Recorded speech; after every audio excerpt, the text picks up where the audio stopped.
কিরে ছোট ভাই, তোর কি হয়েছে? বড় ভাই, আমি বাইক অ্যাক্সিডেন্ট করছি।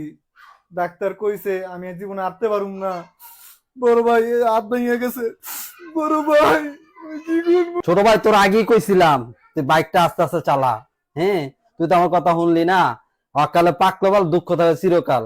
তোরে কিভাবে সুস্থ করতে হয় এই ওষুধ আমার কাছে আছে। এই শাহিন, মাল দে।